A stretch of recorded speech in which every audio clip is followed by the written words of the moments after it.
biara kwa ba edeba attention TV so mamu nim say attention TV ne nsem agete na ha ahoye man mu ne aman foforo so no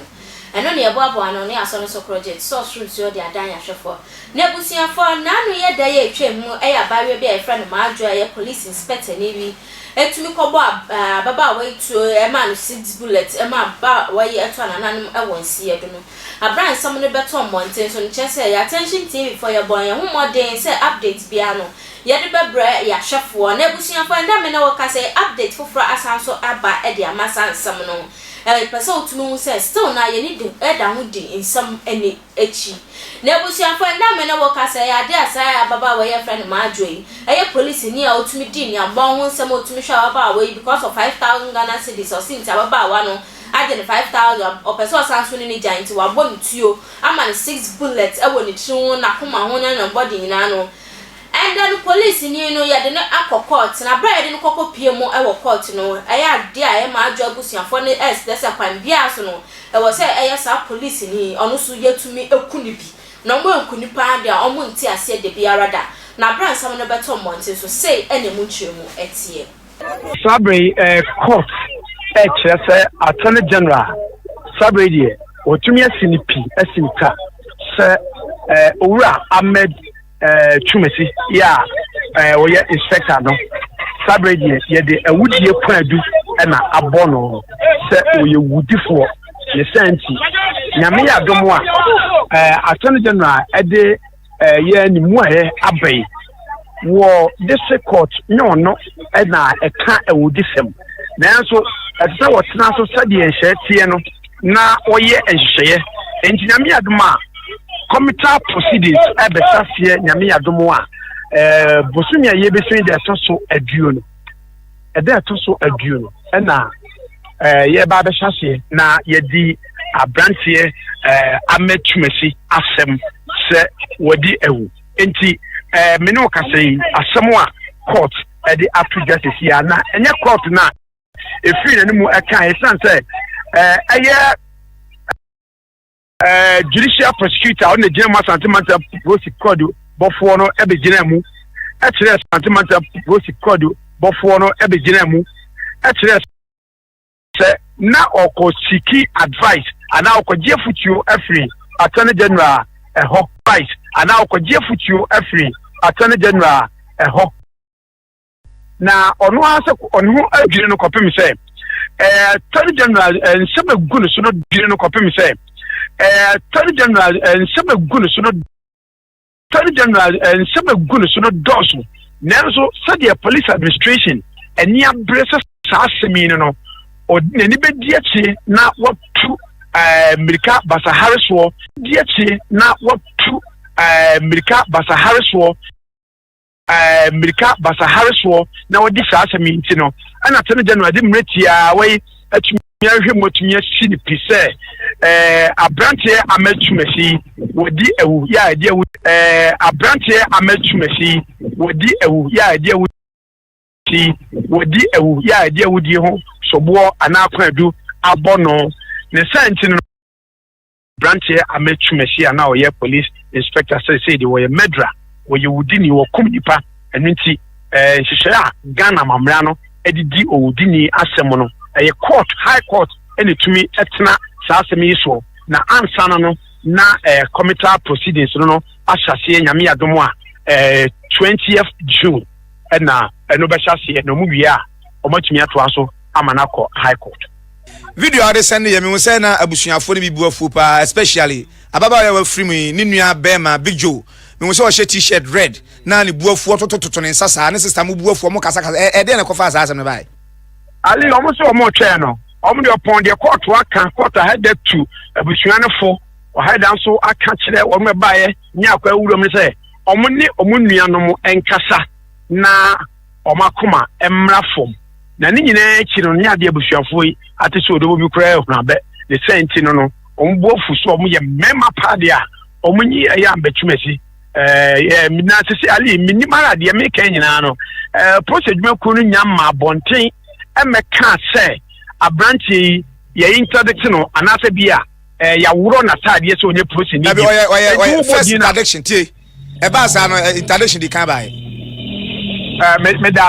medase enti menkasa na oye post me what dey find out o be dey say me ba what dey find out once waba medase mekasa da no a jupo ba ye bisa no wankasa ene de opeso be ka bibi kakra sense attorney general de no masem aba the senti no an o say so a kire yen say omo anamo omo tuo nyina yade a omo de enibre ni abasan so pa na etu saa anamo no nti abushafo nde omo twen say sanye tie bia no omunyi omo se oyebe ma omunyi no emra na omo aka no ebinum ahase yeko bigwa aka na asemi watena ka mu kodisi a nenso ebinum kura akoye ma omo no ko ekoduru akiri sisi na omo ayi no a omo de ni pini ho na wate se busuafo no ahase ye dede se omo ehuro no na omo koye kura ma approach for yourself de bank aba egu ebi ensa nenso no omo aka no ekutugu ho so se ehine de ha eni ketuo beto ama sabedie omo anya kwan a enti ali mefa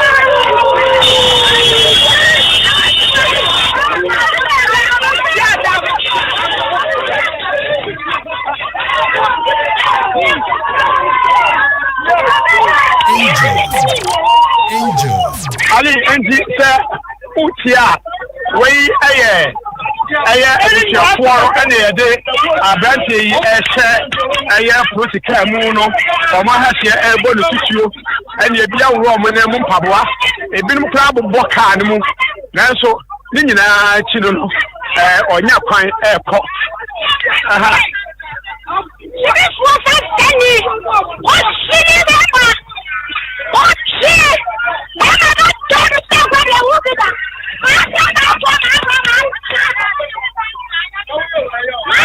Mami, na woka tere sambe na ko so. Ale.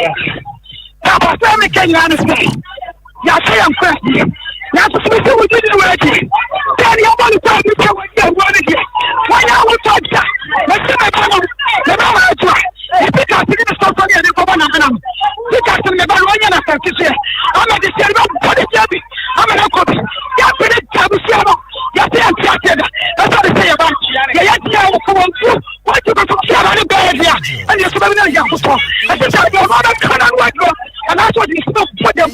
If it's on your mind and tell you must da mo dey be say na. But I say 20th June. 20th June. David me kada mo dey ya said that na 24th June. Na fe no aka.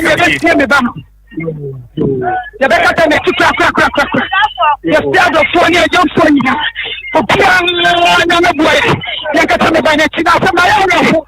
Ara te. Ki 24th June.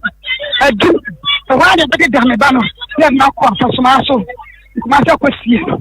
Sie frem asoma so na mogri. Tata asoma so kuma. So when Ali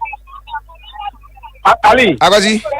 anti Madwoa ne maame baako na ene no ekasa ya ode ahwe mu se nyame ya domo abosumi a ye besim na ayo ohunu busumi no ebe to so aduonu 924 na mawe bi se aye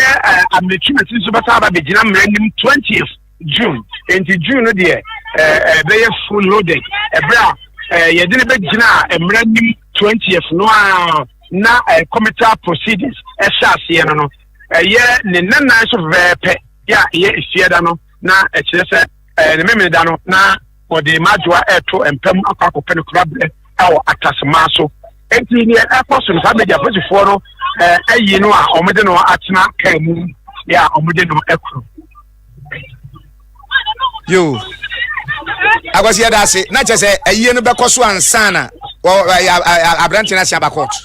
da abranti no be bakot 20th the court date next adjourn date no 20th June and 24th June and ebedi da Madwoa ewo edum na watu aso akosie no atasmaso we chese we kumnipa wadi ewu na bono enti ese de ya dia tumu se wadi ewu enti ye yidi besi ndi akosie ane se na ya papa ya bona basu enti ya bona basu na minsa ne se wono na sori jira mu kasa se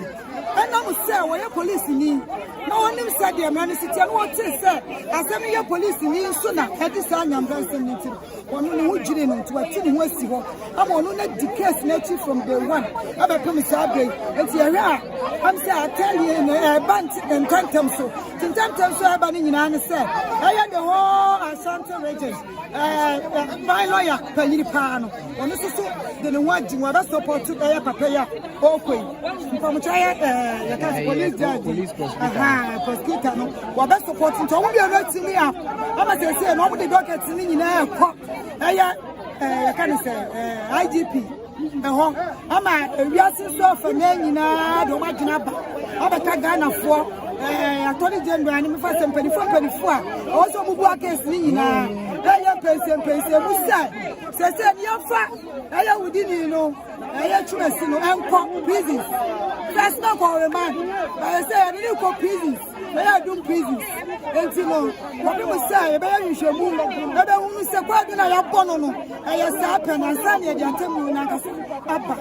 enti atemu papa bi agbo na baso nyina ne se wakaya sem nyina maye enempo asem ya tifri na no ahye ya nkurai ama ya hunu se de ne yesu se ebusuafo nsem nhyema ye kwakwaje ba ye otumu nse eya maadu ebusuafo no mani abriye pa ni bro ho ye nso janka bo nse mesi mani esi abre no anka lawyer na sa judge ni bia kwampo ntumi mma mani omo be kase na munya abotre nya sa pa de mo be ma asem ne ye ntumi hu de ye be ye mesi mani abre se kwa abre moja ne de ebusuafo so na ye ni bakọ so edi sam nechi na bibi biara ewo mu no ye be ma ya hwefo aso eni omani wo aso ehu bi anase atibi kaise social media handles ni na ya attention tv to ba homodi aso be like wa share wa comment e we videos no enyina eso o hia mo abonta mo samra ne frem ohema echa